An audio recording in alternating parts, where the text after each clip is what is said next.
Johnny Cash is dead at the age of 71. Hello, I'm Johnny Cash. Johnny Cash, a name that echoes through music history, was more than just a legend. He was a man shaped by pain, triumph, and tragedy. Behind the Man in Black's powerful voice and rebellious persona lay a lifetime of struggles, secrets, and sacrifices. But what truly happened in his final moments? What unseen battles did he face as his time ran out? His journey was filled with heartbreak, addiction, and loss, yet his resilience never wavered. As the world remembers his iconic legacy, the truth behind his last hours remains a mystery few have uncovered. Was it the weight of a lifetime of pain, love, and regret that led to his tragic end, or was there something even darker beneath the surface? The answers may change the way you see Johnny Cash forever. A legendary voice, Johnny Cash left an unforgettable mark on music history, shaping the sound of the 20th century. With over 90 million records sold, he became one of the top-selling artists ever, his songs resonating across generations. Beyond his deep voice and rugged image, Cash had a strong sense of justice, using his platform to perform for both inmates and world leaders. But behind the fame and fearless persona was a troubled man battling inner demons. His defiant nature, which fueled his artistry, also led him down a dangerous path of addiction and struggle. During an interview, Johnny Cash was asked, "When you were on the pills, did you think you were a better singer because of them?" He replied, "Oh, I thought I was invincible." In 2003, Johnny Cash's passing was not unexpected to those who had been following his declining health. Just months earlier, on May 18 at exactly noon, he stood at Hendersonville Memory Gardens in Tennessee, facing the reality that he had only 4 months left to live. It had been only 3 days since the love of his life, June Carter, had passed away due to complications from heart surgery. Johnny and June's love story was one for the ages. When they married in March 1968, he became part of a legendary musical lineage. June was the daughter of A.P. and Sarah Carter, founding members of the Carter family, a group that left a lasting mark on folk and country music. Through Johnny's darkest struggles, June was his source of strength. Now, with her gone, those closest to him feared how he would carry on. Their only son, John Carter, remained by his father's side, offering comfort in his time of sorrow. At 71, Johnny Cash was experiencing a powerful comeback, once again earning recognition as one of country music's most respected figures. His influence spanned generations, with both devoted fans and new listeners celebrating his work. But beyond the music and fame, Cash carried deep scars from a turbulent past, wounds that time never fully healed. Just as his career soared once more, the burden of his struggles and the toll on his health became impossible to ignore. What defining moments from his early years shaped the man behind the legend? Johnny Cash came into the world on February 26, 1932, in the small town of Kingsland, Arkansas. He was the fourth of 7 children born to Ray and Carrie Cash, a hardworking couple who made their living as cotton farmers. Deeply religious, his parents raised their children with strong faith and a firm sense of discipline. From a young age, Johnny toiled alongside his family in the cotton fields, experiencing firsthand the struggles of farm life. Working long hours under the scorching sun, he learned the value of perseverance and resilience, qualities that would later shape both his music and his identity. Life on the farm was already tough, but for Johnny Cash, it was made even harder by a father who struggled with alcohol and often took his anger out on him. Through the hardships, one thing brought him comfort: his older brother Jack. Johnny looked up to him, seeing him as a guiding light in an otherwise difficult world. But when Johnny was just 12 years old, tragedy struck, forever changing the course of his life. Recalling the tragic day, Johnny shared in an interview, "Splitting logs to make a fence post with a tabletop saw that morning, my mother felt something was going to happen. He did too, and I did too. I begged him to go fishing with me, but we finally walked out. Mama stood on the steps and watched us go. I have never seen her do that." As they parted, Jack joked, "He started imitating Bugs Bunny, and I said, 'I will see you later, document.' He kept already going on this way, and I went this way. He said, 'What is up, Doc?' 'What is up, Doc?' as long as I could see him." Johnny continued his day but felt uneasy. "I got to the river, and it was the worst day for fishing I had ever come to. I lay on the bank and stayed probably 2 hours.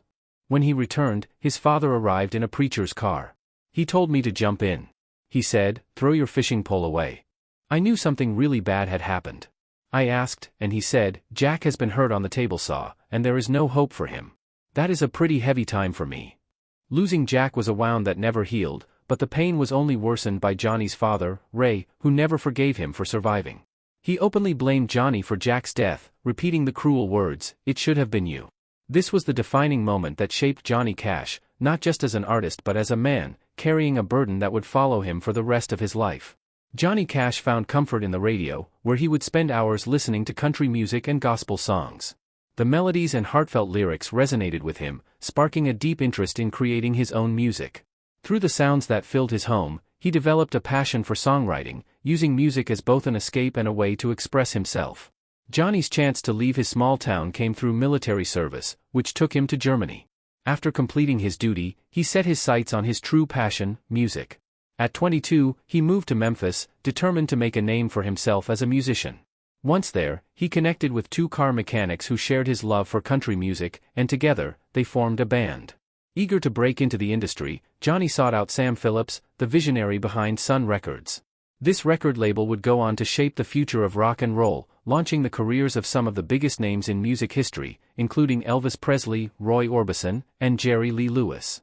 On April 1, 1955, a day many would assume to be a prank, Sam Phillips took a chance on Johnny Cash and his band, the Tennessee Two, signing them to Sun Records and changing the course of his career forever. In 1956, at just 24 years old, Johnny Cash achieved his first big breakthrough with the song I Walk the Line. The track became a massive success, climbing to the top of the Billboard charts and marking the beginning of his rise to fame. As his career gained momentum, he continued to release powerful songs, including Folsom Prison Blues, which featured the chilling line, "I shot a man in Reno just to watch him die." Lyrics like these were unlike anything the country music world had heard before. They carried a raw, rebellious energy that set Johnny apart from his peers. His music painted a picture of a hardened outlaw, a persona that both fascinated and shocked audiences. This darker, edgier side of his storytelling would become a defining part of his identity, forever shaping the way the world saw Johnny Cash. In 1968, Johnny Cash recorded one of his most iconic live albums at Folsom Prison, reinforcing his rebellious image and proving he was a voice for the forgotten. His connection with the inmates cemented his reputation as a man who stood with the people, regardless of their past. Johnny's rugged look fueled rumors about his cheek scar. Some said it was from a fight or a bullet wound, but in reality, it came from a routine cyst removal in 1953, unintentionally adding to his legend. Decades later, on May 18, 2003, at 4 o'clock in the afternoon, Johnny was in a very different place. Just days after June Carter's passing, he returned to the studio at Cash Cabin in Hendersonville, Tennessee, working with producer Rick Rubin, who had revived his career in 1994 with American Recordings.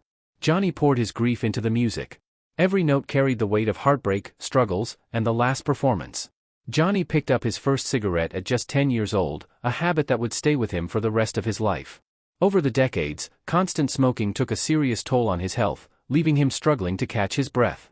The damage to his lungs was irreversible, yet despite the risks, he could never bring himself to quit.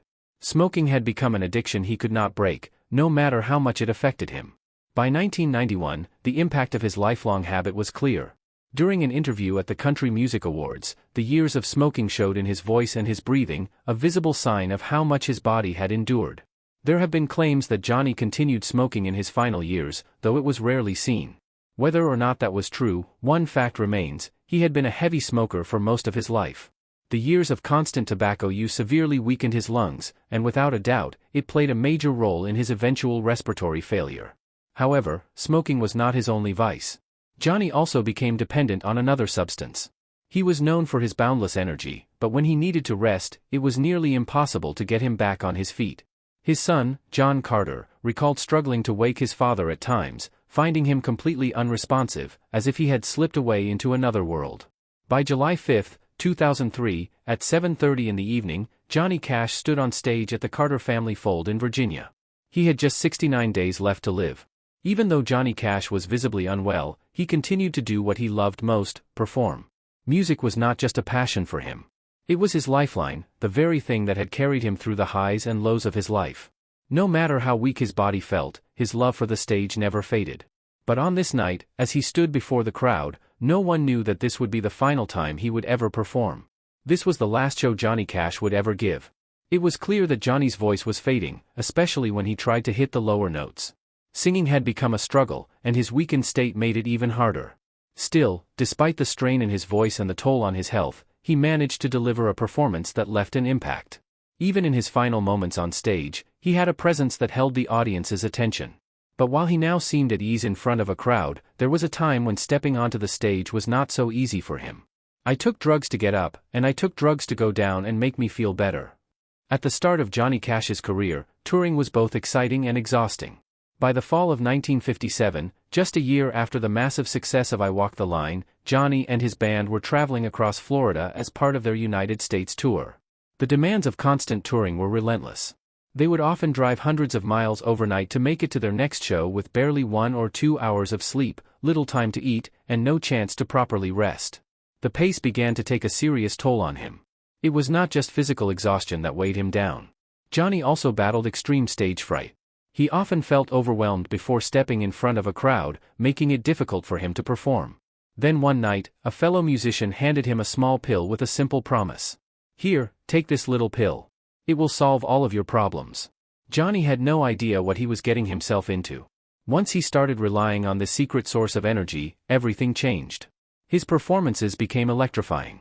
He walked on stage with incredible energy, commanding the crowd like never before. But this boost came at a cost. The more he took, the more he needed. His once occasional use quickly turned into a dangerous habit, and soon the substances had a grip on him that he could not shake. Reflecting on his addiction years later, Johnny explained, "People take because they make you feel good, you know. But like I pointed out in my book, there is a demon called deception that is like the old wino. He drinks out of the bottle so long, then the bottle starts drinking out of him. Well, the pills, I took the pills so long, the reversal came without me knowing it when the pills started taking from me." In the 1960s, amphetamines were still legal with a prescription, but by 1965, Johnny's appetite for pills had grown so extreme that no doctor would give him the massive quantities he wanted.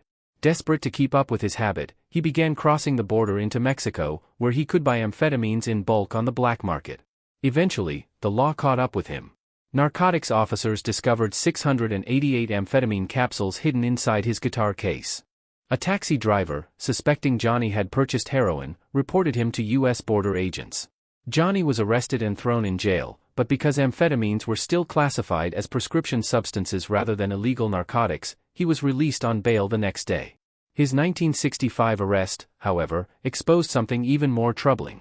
Along with a large supply of amphetamines, Johnny had also been caught with Quaaludes, a sedative used to counteract the effects of the stimulants. Taking both substances together was an extremely dangerous combination, one that could cause drowsiness, muscle weakness, and total loss of control. The very substances he had once relied on to keep him going were now tearing him apart.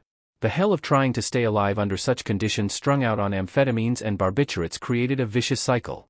In 1982, in Griffin, Georgia, Johnny Cash was filming Murder in Coweta County with his wife June and their 12-year-old son, John Carter Cash. His son often complained about Johnny's loud snoring, but one night something worse happened. Johnny stopped breathing. John Carter tried to wake him, but Johnny was unresponsive. Reports suggested he had overdosed on tranquilizers. In a panic, his family rushed him into the shower, pouring cold water over him for 5 minutes. Still, he did not wake up. After nearly 10 minutes, June finally revived him. Whether he continued using such substances later is unclear, but years of substance abuse had already taken a toll. Officially, Johnny died of respiratory failure, but lingering questions remain about what truly led to his death. In 1988, at 56, Johnny Cash underwent double coronary bypass surgery. After decades of stimulant use and 45 years of heavy smoking, his heart and vascular system were severely damaged. While recovering at Baptist Hospital in Nashville, Tennessee, he shocked his doctors by sneaking out for a smoke just 30 minutes before the procedure. On July 8, 2003, at 8:30 p.m. at the Cash family ranch in Hendersonville, Tennessee, just 67 days before his death, Johnny returned home after performing at the Carter family fold. His health was rapidly deteriorating. Since June's passing, he had become less mobile, and his vision was worsening due to type 2 diabetes, which he had been diagnosed with in his 50s. Beyond smoking, Johnny's diet contributed to his health decline. His sister recalled how he drank chocolate syrup straight from the bottle, and he loved cheddar cheese dipped in brown sugar. Even after surgery, his go-to meals were fried chicken or meatloaf. For Johnny, indulgence was a way of life. By the late 1990s, Johnny Cash's health was rapidly deteriorating. 9 years had passed since his heart surgery, and the effects of his long-standing health issues were becoming more and more apparent. While performing in front of 6,000 fans, Johnny suddenly became lightheaded and confused. Midway through the show, he fumbled his guitar pick and was unable to grasp it. His hands trembled as he leaned over to retrieve it, but his body was failing him. Then, in a shocking moment, the legendary outlaw collapsed right on stage. The audience watched in stunned silence as he struggled to regain his footing. With assistance, he managed to get back up and continue, but his speech had become slurred, and he appeared disoriented. Some in the crowd mistook his behavior for intoxication, and the heckling began. But Johnny, never one to back down, silenced the room with an unexpected confession. "Folks, I am in bad shape. I have got Parkinson's disease." Gasps filled the venue. The world had just learned that the man in black was facing an incurable illness. Within hours, headlines everywhere spread the shocking news. Television networks, newspapers, and magazines all reported on Johnny's diagnosis, marking a turning point in how the world viewed the aging music legend.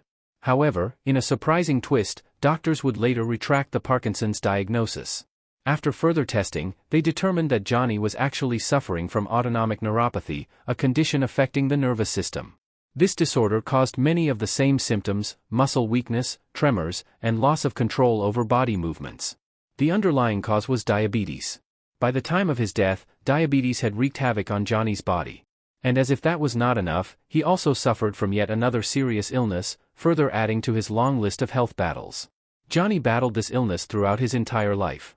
His military records reveal that he was hospitalized with pneumonia at just 15 years old, a condition likely tied to his childhood in rural Arkansas. The town of Kingsland, Arkansas, where Johnny grew up, was part of what became known as the Dust Bowl, an area devastated by extreme dust storms during the 1930s and 1940s. The dry, harsh conditions filled the air with thick dust, leading to widespread cases of dust pneumonia, which claimed many lives. It is highly probable that Johnny's early bout with pneumonia was a direct result of prolonged exposure to these harsh environmental conditions. As he grew older, pneumonia continued to haunt him. In the final years of his life, he was frequently hospitalized, sometimes for 10 days, sometimes for a full month, all due to recurring bouts of the illness.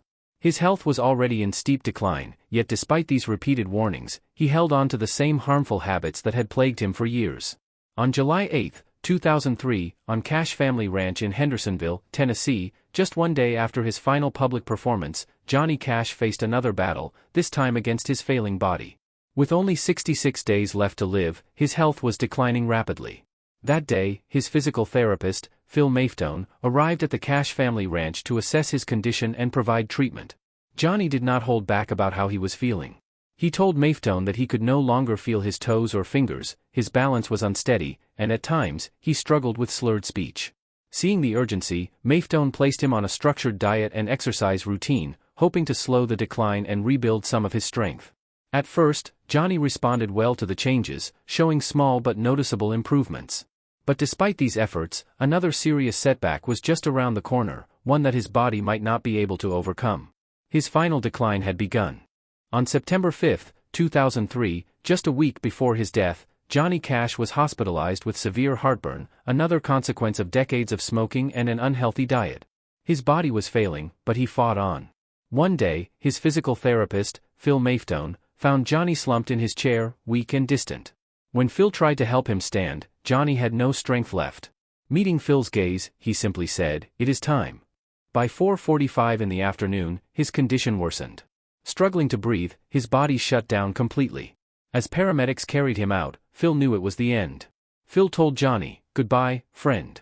On September 12, 2003, at 1:45 in the morning, Johnny's family rushed to Baptist Hospital, hoping to be with him in his final moments. Despite doctors' efforts, nothing could be done. At exactly 2 o'clock in the morning, Johnny Cash took his last breath. The man in black was gone, leaving behind a legendary legacy. On Monday, September 15, 2003, more than 1,000 family members, close friends, and admirers gathered at the First Baptist Church near Hendersonville to say their final goodbyes to Johnny Cash. The service was filled with sorrow and reflection as those who had known him best came together to honor his life, music, and legacy. After the funeral, Johnny was laid to rest beside his wife of 35 years, June Carter, the woman who had been his greatest source of strength and love. Their bond had been unbreakable in life, and now they were together again. Many believe that Johnny's passing was the result of a broken heart, unable to go on without June by his side. However, his physical therapist, Phil Maftone, revealed a startling detail. Just 2 months before his death, Johnny had been prescribed over 30 different medications, raising questions about what truly led to his final days.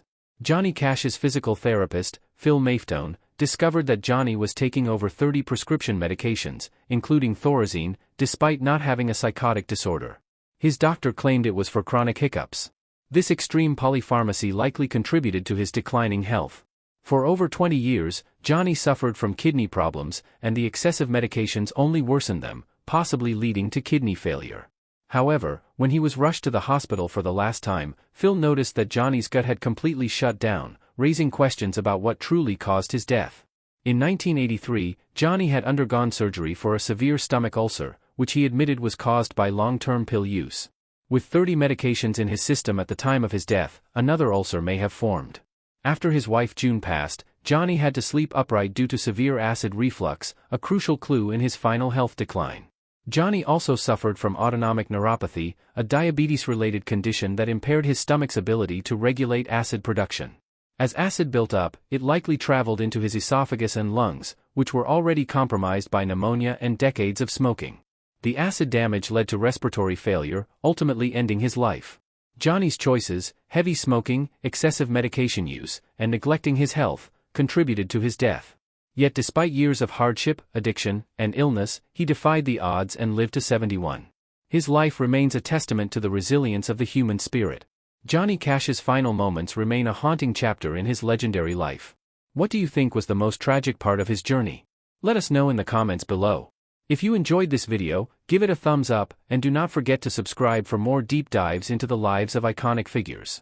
And before you go, check out one of the 2 videos on the screen for more incredible stories. Thanks for watching, and we will see you in the next one.